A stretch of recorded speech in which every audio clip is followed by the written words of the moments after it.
அதாவது இதுதான் முக்கியமான விஷயம். வர சொன்னாங்க, நமக்கு கான்வர்சேஷன் எல்லாமே பண்ணிட்டு இருக்கோம்.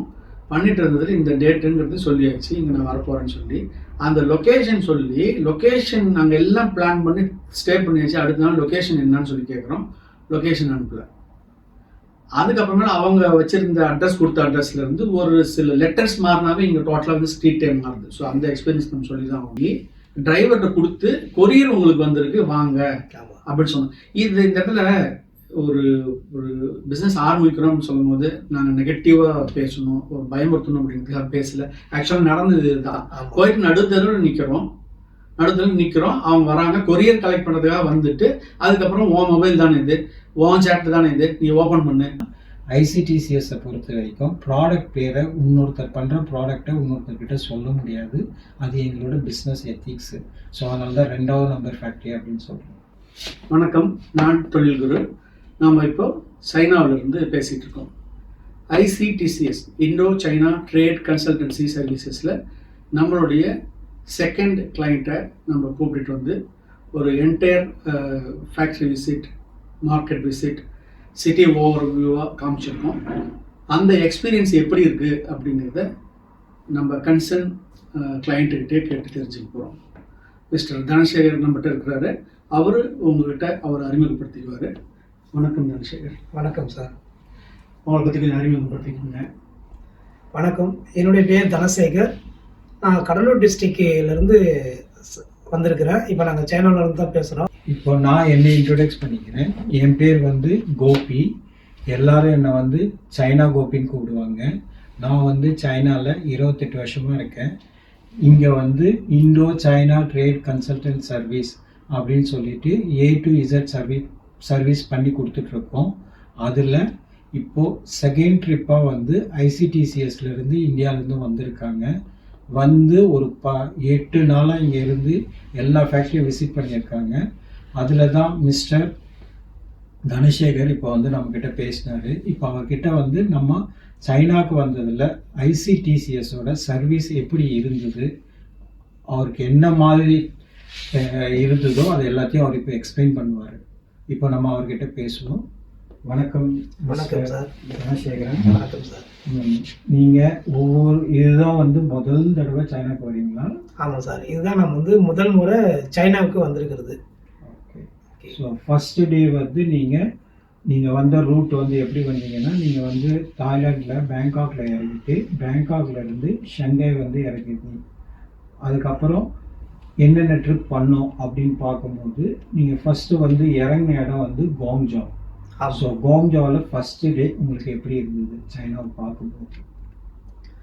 ஃபஸ்ட்டு டே நல்லா கொஞ்சம் எனக்கு எல்லாமே புதுசாக தான் இருந்துச்சு. ஏன்னா முதல்ல நான் இப்போ வந்து ஃபஸ்ட்டு முறை ஃப்ளைட் ஏறி வந்திருக்கிறேன். பட் அங்கேருந்து வரும்போது எனக்கு ஒரு பெருசாக பயம் எதுவும் இல்லை. பட் ஆனால் எதுவும் தெரியாத ஒரு இடத்துக்கு போயிட்டுருக்குறோம் ஸோ அப்படின்ற ஒரு இதில் வந்தோம். ஸோ அங்கேருந்து வரும்போது தொழில் குரு சார் கூட வந்தாங்க. அதனால் எந்த ஒரு எனக்கு ஒரு பயம் இல்லை, கான்ஃபிடெண்ட்டாக கூட வந்துட்டு இருந்தேன். வந்து இறங்கினதுக்கு அப்புறமா திரும்ப பாங்காக் வந்துட்டு அதுக்கப்புறம் இங்காண்ட வந்துட்டு சைனா கோபி சார் வந்து எங்களை ரிசீவ் பண்ணார். ஸோ அதனால் எந்த ஒரு ப்ராப்ளமும் இல்லை. அங்கங்கே நாங்கள் அங்கேருந்து வரும்போதே எங்களுக்கு ஃபோன் காலில் 2 பேருமே கம்யூனிகேஷன் பண்ணி தெளிவான ஒரு விஷயத்துல கொண்டு வந்தாங்க. உள்ளே வந்து ரிசீவ் பண்ணிவிட்டு வந்து நாங்கள் ஹோட்டலில் ரூம் புக் பண்ணிட்டோம். உங்களுக்கு எப்படி சார் இருந்தது சைனாவில் லேண்டிங் ஃபர்ஸ்ட் டே? நான் வந்து 2023 டிசம்பர், இதே மாதிரி டிசம்பரில் தான் வந்தேன். அந்த மாதிரி எக்ஸ்பீரியன்ஸில் சைனா அப்படிங்கிறது எனக்கு ஃபஸ்ட்டு ட்ராவல். இது வந்து 2வது ட்ராவல். இன்ஃபேக்ட் நான் சிங்கப்பூர், மலேசியா இங்கே போயிருக்கிறத விட லாங் டைம் வந்து இந்த தடவை தான் வந்து தங்குறேன். ஸோ ஃபஸ்ட்டு டைம் இருந்த எக்ஸ்பீரியன்ஸ் அப்படிங்கிறது எனக்குமே வந்து புதுசாக தான் இருந்தது. செகண்ட் டைம் அப்படிங்கும்போது ஃபஸ்ட்டு டைமு ஸ்ட்ரீம்லைனாக தான் இருந்தது. செகண்ட் டைம் அப்படிங்கிறது இன்னும் பர்ஃபெக்டாக வந்து ஸ்ட்ரீம்லைனாக இருந்தது. இதில் ஒரு விஷயம் என்னென்னா, எங்களுக்கு பாஸ்போர்ட் அதாவது விசா கிடைக்கிறது டிலே ஆச்சு. டிலே ஆனதில் 2 நாளில் டிக்கெட்டை புக் பண்ணிவிட்டு வந்தோம். ஸோ அதுதான் வந்து முக்கியமான விசா கிடைச்சி 48 hours டிக்கெட் போட்டு கிளம்பி வந்தீங்க. சரி, வரும்போது இமிகிரேஷனில் உங்களை என்ன கேட்டாங்க? அது இமிகிரேஷனில் என்ன கேட்டாங்க அப்படின்னு கேட்டால், எதுக்காக வந்திருக்கிறீங்க, யார் உங்களை கூப்பிட்டுருக்குறாங்க, எங்கேருந்து வந்தீங்க, அதாவது ஏன் இங்கே லேண்ட் ஆகுறீங்க, ம் எப்போ நீங்கள் எங்கேருந்து கிளம்ப போகிறீங்க, ஓகே ஸோ இதுக்குண்டான ரூம் புக் பண்ணுறது, எந்தெந்த பிளேசஸ்லாம் பார்க்க போகிறீங்கன்னு ஒரு இமிக்ரேஷன் லிஸ்ட் ஒன்று கொடுத்துருந்தாங்க, செக் லிஸ்ட்டு. அதில் கேட்டிருந்தாங்க contact person, company name, contact person, அவங்களுடைய மொபைல் நம்பரு, எந்தெந்த சிட்டிக்கு போயிருக்கீங்க, இப்போ போய் தங்க போகிற சிட்டி என்னது அப்படிங்கிற டீட்டெயில்ஸ் வந்து கேட்டாங்க. கேட்டுட்டு அதை வாங்கிட்டு அதை ஸ்கேன் பண்ணி நம்மளுடைய டாக்குமெண்ட்டோட வச்சுக்கிட்டாங்க. ஸோ அந்த ஸ்லிப்பை வந்துட்டு வெறுமனே இல்லாமல் அந்த ஸ்லிப்பை ஃபோட்டோ ஸ்கேன் பண்ணி நம்மளுடைய ஃபைலோட வந்து போயிடுச்சு. இன்னொரு எக்ஸ்பீரியன்ஸு, என்டையர் ப்ராசஸில் சைனாக்குள்ளே நுழைஞ்சதுலேருந்து வெளியில் இந்த நிமிஷம் வரைக்கும் நாங்கள் எங்கே தங்கியிருக்கோம் அப்படிங்கிறது அது வந்து ஃபுல்லாக ரெக்கார்ட் ஆகிட்டே இருக்குது. ரயில்வே ஸ்டேஷன் போனாலும் சரி, பஸ்ஸுக்கு போனாலும் சரி, எங்கே போனாலும் இன்ச் பை இன்ச்சாக நம்ம எங்கே வந்து ட்ராவல் ஆகிட்ருக்கோம் அப்படிங்கிறது வந்து இருக்கு. சரி, முதல் நாள் வந்தீங்க, கோங்ஜாவ் இறங்கினீங்க. கோங்ஜாவில் இறங்கிட்டு ஹோட்டல் ரூம் எடுத்துட்டு போய் நல்லா படுத்துருந்துட்டு மறுநாள் காலையில் அங்கேருந்து ஒரு 200 கிலோமீட்டரில் தொங்வான்ற ஊருக்கு போயிருக்கீங்க. அந்த ஃபேக்ட்ரி விசிட் எப்படி இருந்தது, அதை பற்றி உங்கள் அனுபவம் என்னன்னு சொல்லுங்கள். ஃபஸ்ட்டு டைம் என்ன பண்ணோம் அப்படின்னா, ஸ்ட்ரைட்டாக வந்துட்டு யூ மார்க்கெட்டுக்கு வந்துட்டோம். அந்த 7-8 டேஸ்க்குமே வந்துட்டு ஒரு ரிப்பீட்டடாக அதே ப்ரோக்ராம் தான். ஒரே ஹோட்டலில் தங்கியிருந்தோம். ஃபஸ்ட்டு ஒரு ஹோட்டல் மட்டும் நமக்கு பிடிச்ச மாதிரி சேஞ்ச் பண்ணிவிட்டு இங்கேயே காலையில் எழுந்திரிக்கிறது, பிரேக்ஃபாஸ்ட் பண்ணுறது, போகிறது. பிரேக்ஃபாஸ்ட்டில் அன்னன்னைக்கு ஒவ்வொரு டிஃப்ரெண்ட் ஃபுட்டை வந்து ட்ரை பண்ணுறதுனால ஒரு 7-8 நாள் வந்துட்டு ஸ்மூத்தாக போச்சு. ஆனால் அந்த சிட்டி விட்டு நாங்கள் எங்கேயுமே வெளியில் போகல லாஸ்ட் டைம். அந்த எக்ஸ்பீரியன்ஸ் ஓகே. ட்ராவலுங்கிறது வரும்போது காரில் ட்ராவல் பண்ணோம், போகும்போது காரில் என்ன சொல்ல வரீங்கன்னா, ஒரே ஒரு சிட்டியில் ஈவில் மட்டும் வந்து 7 நாள் இருந்துட்டு அதில் ஹோட்டலில் தங்கிட்டு வெறும் அந்த மார்க்கெட் மட்டும் போயிட்டு லோக்கல்லே பார்த்துட்டு வரனால அது வேற மாதிரி இருந்தது. இப்போ வர ட்ரிப்பு வந்து மற்ற ப்ராவின்ஸ்க்கு. அதுதான் இப்போ என்ன விஷயம் கேட்டிங்கன்னா, நம்ம ஊரில் ஸ்டேட்ஸ்ன்னு சொல்கிறோம், இங்கே ப்ரொவின்சஸ் சொல்கிறோம். அதில் சிட்டியை டச் பண்ணி செகண்ட் டயர் சிட்டிஸை டச் பண்ணி அதுக்கப்புறம் நம்ம ஊரில் கிராமம்னு சொல்கிறோம் இல்லையா, அதே போல் இடத்த ஃபேக்ட்ரிஸ் ஒவ்வொரு இடத்துலையும் எங்களை கூட்டிகிட்டு போனது சிட்டியிலேருந்து வில்லேஜ் நோக்கி தான் கூட்டிகிட்டு போனாங்க. நியர்லி ஒரு 100-150 கிலோமீட்டர். அப்போது 3 விஷயத்தையுமே, அதாவது சைனாவில் கிராமத்தையும் பார்த்தாச்சு, நகரத்தையும் பார்த்தாச்சு, பெரிய நகரத்தையும் பார்த்தாச்சு இந்த ட்ரிப்பில். ஓகே, இப்போ நீங்கள் சொல்லுங்கள், முதல் நாள் வந்து நல்லா இருந்தது ஹோட்டலு. சைனானா ஹோட்டல் எப்படி இருக்கும், சாப்பாடு எப்படி இருக்கும், இந்த பயம்லாம் இருக்குது. ஸோ முதல் நாள் வந்த உடனே உங்களோட வியூ எப்படி இருந்தது ஹோட்டல் பார்க்கும்போது? அதுக்கப்புறம் வந்து நல்லா மறுநாள் காலையில் எழுந்து நீங்கள் போன தொங்வானுக்கு ஃபேக்ட்ரி விசிட் எப்படி இருந்தது, 2 பற்றி மட்டும் சொல்லுங்கள். முதல் நாள் ரைட்டு வந்துட்டு நாங்கள் ரூம் எடுத்து தங்குறது ரொம்ப நல்லா இருந்துச்சு, கம்ஃபர்டபுளாக இருந்துச்சு. ஸோ ரொம்ப சேஃப், எந்த ஒரு ப்ராப்ளம் இல்லை, ரூம் நல்லா லக்ஸுரியாக இருந்துச்சு. சாப்பாடு குறித்து எனக்கு அங்கேருந்து அப்போலேருந்து ஒரு சின்ன ஒரு நிழல் இருந்துச்சு, பயம் இருந்துச்சு. ஆமாம், அதுக்கப்புறம் இங்கே வந்ததுக்கப்புறம் நாம் சூஸ் பண்ணுறது தான் இங்கே வந்துட்டு சாப்பாடு. எதுவுமே இங்கே வந்துட்டு கட்டாயம் இல்லை, உங்களுக்கு என்ன வேணுமோ பஃபே மாடலில் தெளிவாக வச்சிடறாங்க. ஸோ நாம விருப்பப்பட்டது என்னவோ அதை எடுத்து சாப்பிடலாம். ஸோ மறுநாள் காலையில் வந்து நீங்கள் வெஜிடபிளாக கூட நீங்கள் சாப்பிட்டுக்கலாம், ஃப்ரூட்ஸாக கூட சாப்பிட்டுக்கலான்றது அதுக்கு நல்லா இருக்கு. ஸோ பிரேக்ஃபாஸ்ட் முடிச்சுட்டு ரெண்டாவது ஃபேக்ட்ரி போனீங்க. ஃபேக்ட்ரி விசிட் போனது அப்புறம் பார்த்தீங்கன்னா நடந்ததோ அப்படியே ஓகே. ஃபேக்ட்ரி விசிட் பார்த்தீங்கன்னா நாங்கள் எல்லாமே அங்கேருந்து ஒரு சாட் போட்டு பிளான் பண்ணி தான் ஒவ்வொரு டேவுக்கும் ஃபர்ஸ்ட் டே செகண்ட் டே அப்படின்னு சொல்லிட்டு பிளான் பண்ணி போகிறதுக்காக போனோம். முதல் நாள் நாங்கள் பிளான் பண்ணி போனோம். அவங்க வந்துட்டு லொக்கேஷன் மூலமாக எங்களுக்கு ஷேர் பண்ணி வர சொன்னாங்க. போய் பார்த்தோம்னா அந்த இடத்துல ஃபேக்ட்ரி கிடையாது. அந்த இடத்துல ஃபேக்ட்ரி கிடையாது, எதுவுமே இல்லை, ஃபேக்ட்ரி இல்லை, எதுவுமே இல்லை.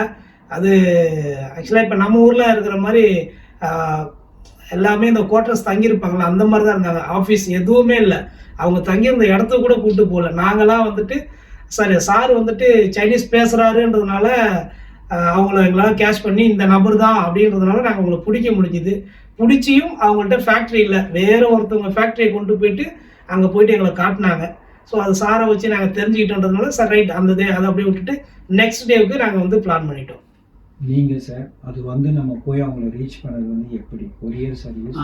அதாவது இதுதான் முக்கியமான விஷயம். எஸ், வர சொன்னாங்க, நமக்கு கான்வர்சேஷன் எல்லாமே பண்ணிட்டு இருந்தது. இந்த டேட்டுங்கிறது சொல்லியாச்சு, இங்கே நான் வரப்போகிறேன்னு சொல்லி அந்த லொக்கேஷன் சொல்லி, லொக்கேஷன் நாங்கள் எல்லாம் பிளான் பண்ணி ஸ்டே பண்ணியாச்சு. அடுத்த நாள் லொக்கேஷன் என்னன்னு சொல்லி கேட்குறோம், லொக்கேஷன் அனுப்பல.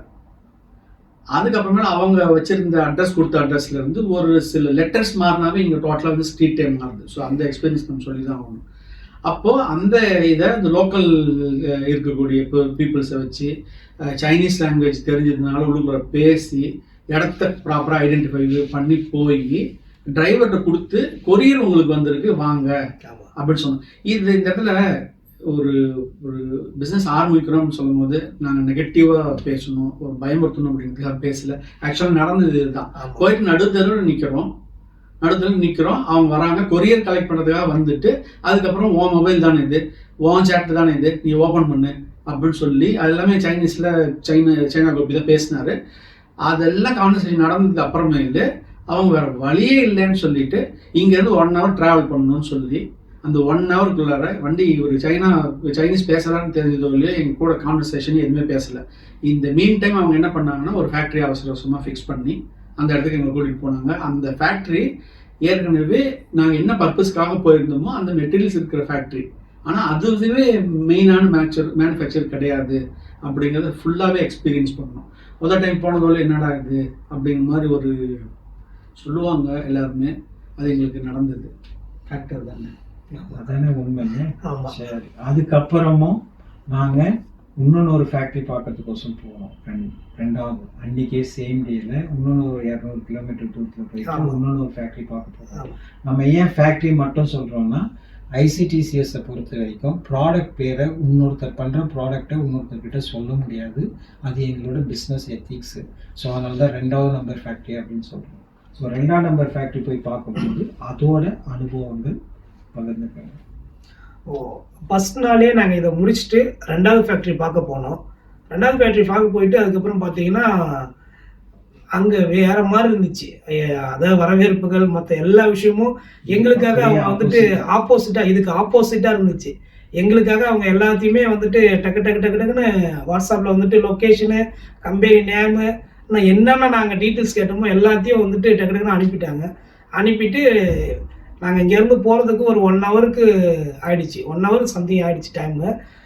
ஆனால் நாங்கள் போய் அங்கே ரீச் ஆகிறதுக்கு முன்னாடி அவங்க எங்களுக்காக வந்து ஃபேக்ட்ரிக்கு ஆப்போசிட்டில் வெளியில் வந்துட்டு நின்றுக்கிட்டு வெயிட் பண்ணாங்க. வெயிட் பண்ணி அதுக்கப்புறம் நாங்கள் வந்துட்டு எங்களை கூப்பிட்டு போயிட்டு எல்லா மேனுஃபேக்சரிங் ஒவ்வொரு விஷயத்தையும் தெளிவாக எல்லாத்தையும் எடுத்து காட்டினாங்க. மேனுஃபேக்சரிங் பண்ணதை காட்டினாங்க, ஃபினிஷ் பண்ணுறத காட்டினாங்க, எப்படி எங்களுக்கு கொடுப்பாங்க, என்ன ப்ரைஸு, எப்படி லோடிங் பண்ணுறது, ஷிப்பிங் மூலம் எல்லாத்தையும் பிஓபி மூலமாக பேசுனாங்க.